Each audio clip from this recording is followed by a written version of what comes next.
So today I wanted to talk to you about how I budget for Disney World.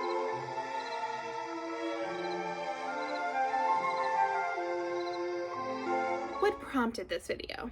So I am in a bunch of Facebook groups on Disney, and I see budgeting and planning questions come up very often, which makes sense.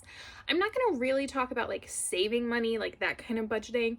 I'm going to talk, although I will briefly tell you how I save, but I'm not going to talk about like trying to like make your trip as cheap as possible, that kind of stuff. First of all, because I don't think I'm an expert at that. But also that's not what I'm trying to get with this video. I mean, literally like budget, like how much do you think you're gonna have to spend is mainly what this video is about. So actually, please hold. I think I want to use a visual reference. So full disclosure, I feel like where I get my budgeting plan from is this because I grew up getting the Burn Bomb book every single year and loving it. I would like highlight it, I would write out notes, I would try to convince my mom to take me to Disney World. She never took me. It's fine. But my dad did. Oh my god, what is this note? It says, drive to California, get Disneyland, Burn Bomb book, price trip, watch World of Color. So this is the 2013 one. I think this is the last one I have. But where is it? Yes, so they have this in like all of their books, or they used to, and it literally has always looked like this. So this is basically how I budget my trip. So I do large categories, and I basically use the same categories that they do. I'll go through them for you. And then that's how I do like my rough budget. And the thing is, and what's good about this is you can personalize it in so many ways because everybody's situation is different. Like I really hate when people ask like, how much should I plan for? Because you are different than me probably. We can talk about that. So I do use a spreadsheet, but I'm a huge fan of handwriting. Like literally these are my notes for this video because I'm a huge handwriter. And I mainly just use my spreadsheet because one, adding is easier on a spreadsheet, and two, then I have another way of tracking it that can't like get lost. So the main categories I use are travel. This includes I typically fly, so any airfare, any extraneous, is that the right word? I'm an English major. Airline expenses, so if you were to have baggage fees, which I don't, shout out Southwest, but I do pay for early bird, so that, any taxes, because if I use points for Southwest, then I do still have to pay my taxes with cash. I also will typically put in here any parking fees. If I'm parking at the airport, I need to pay for that. And I would also include in here, like if you were flying, but then like right now we can still use Magical Express, but that will be leaving shortly. And it'll be, I think Mears Connect will be doing it.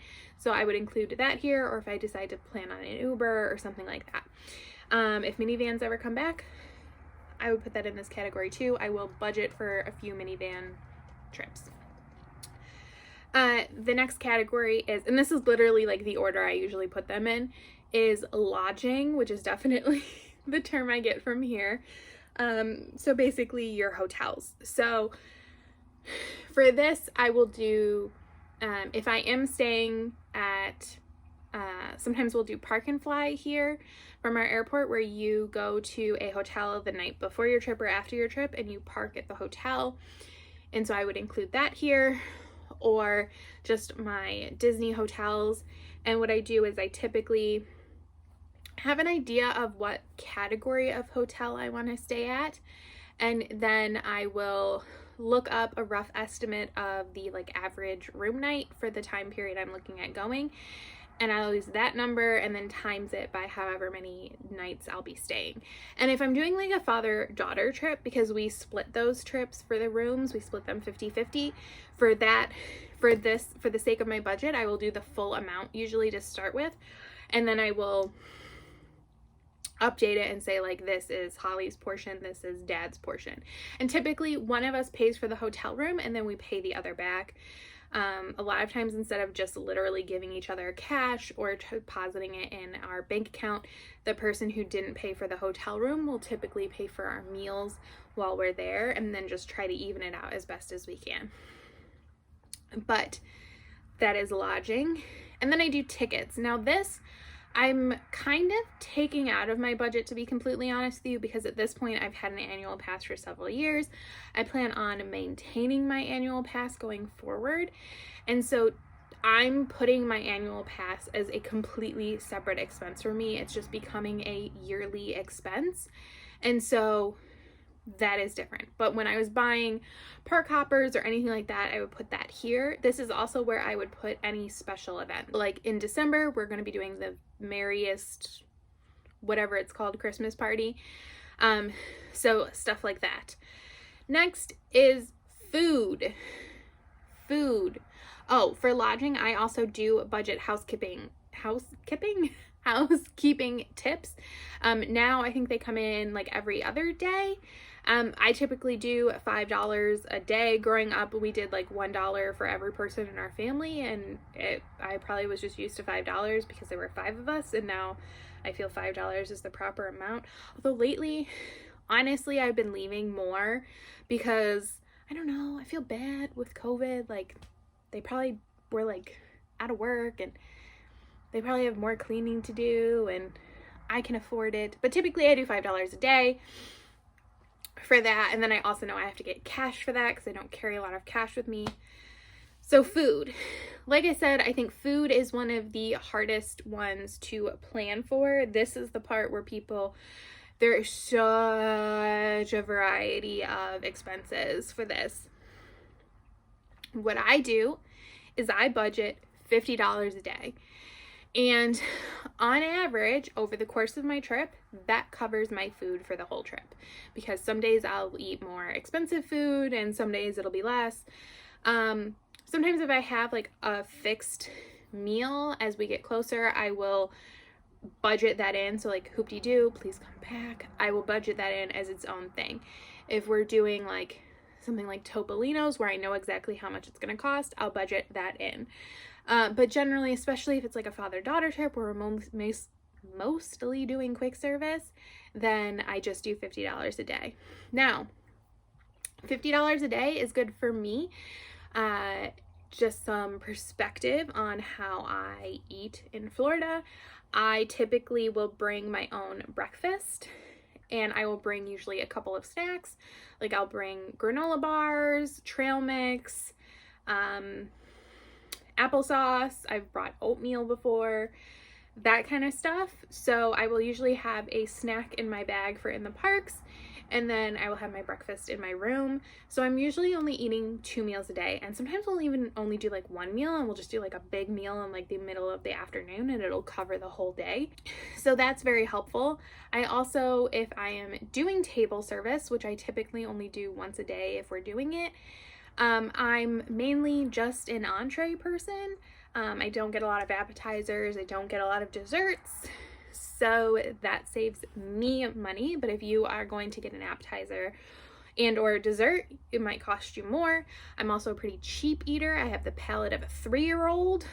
So that's very helpful. Also, quick service, big fan of a kid's meal because it's actually a lot of food. You get drinks included, which is nice. You get sides that like a lot of times you can carry around, like a go-go squeeze, the grapes in the little bag, a clementine that comes in its own little carry pouch, you know? It's skin. Anyways, I'm weird. So that stuff's easy to take around with you, and a lot of times it is definitely enough food. My dad is finally a convert to the kids meal. They're a great deal. Highly recommend. I don't get a lot of my own drinks at quick service unless I'm getting a kids meal. I will just have a water bottle and drink water or get an ice water. So that saves me money. And then the other big thing is I don't really drink. So I have no issues with drinking alcohol. I just personally don't like the way it tastes. So I don't drink a lot of alcohol. And alcohol is expensive.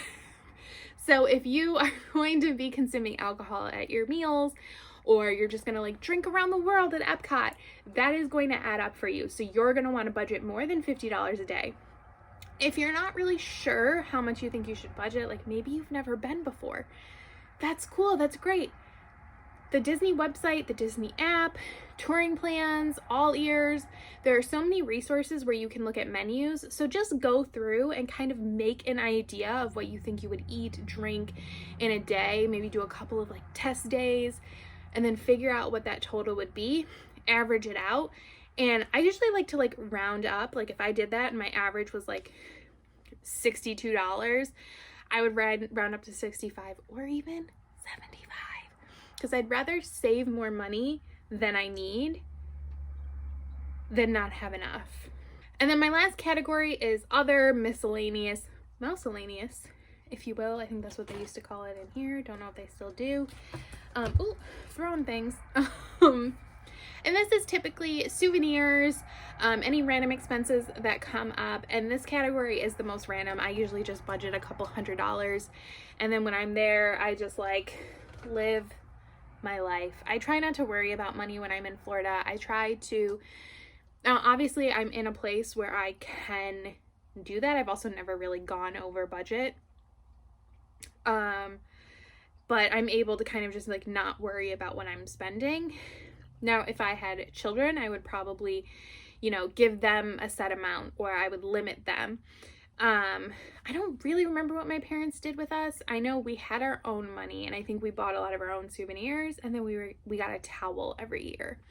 So that's typically what I do when it comes to setting my budget. And then I get the total, and then usually on my spreadsheet I will track what my budget is, and then what I actually paid, and then like if stuff's paid off. So like my room, because I'll put my deposit down, and then all of that kind of thing, like airfare as it's paid, or if I have to pay my dad or whatever. Because like a lot of times if I'm going with my family, if we're going to like a party or a meal where you have to pay for the full amount, one of us will make the reservation, so then I know like I owe somebody this much or whatever. I will briefly talk about how I save. So again, I'm not going to talk about like different tips and tricks. You can find so much stuff. I think Disboards has a lot of stuff. I know you can do things with gift cards. It's just not worth it for me, but I have that luxury to have the flexibility and not have to worry about it.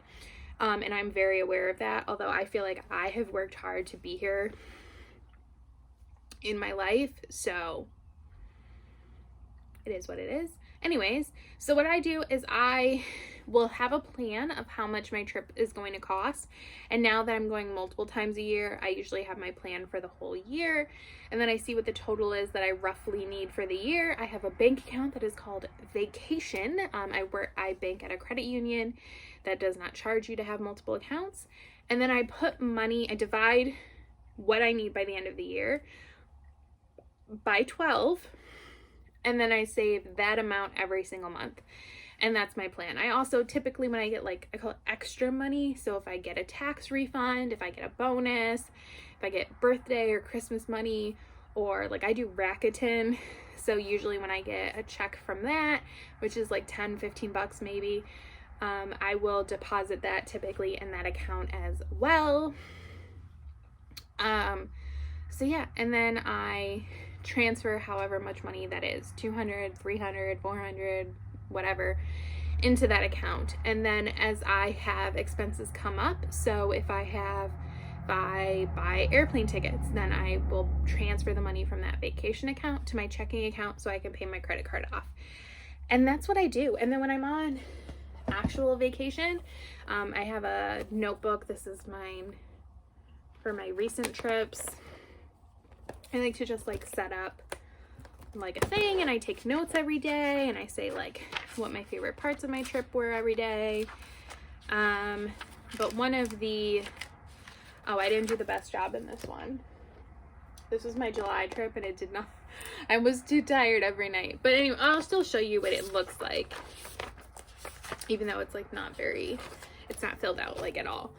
But I will just try at the end of the day, every day when I get back to the hotel, write like what or where I bought something, how I paid for it, so like credit card or whatever, the amount.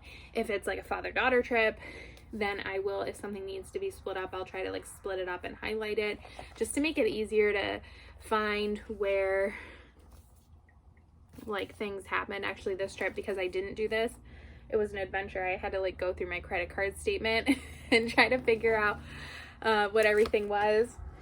But my dad actually paid for a lot of this trip because I had booked the hotel room, so that was helpful. But so I do that, which then helps me when I return home to know how much that final amount I need to transfer into my checking account is. And that's how I budget. That's how I do like my savings and tracking it and everything. I think it's good to have just like round numbers. And again, I like to round up because I'd rather have a little bit of extra money than not enough and be worried about it. If you have other ways that you like to budget or organize it, leave comments down below. Also, if you have tips for people for saving, because I know that that's something that a lot of people worry about, especially as costs go up. Again, it's just not something that I have a ton of experience with because it's not something I think about very often. So I feel like I'm not the best resource for that. But I will try to find maybe some like threads or websites or something and leave them down below. But thank you so much for watching, and I will see you next time. Bye.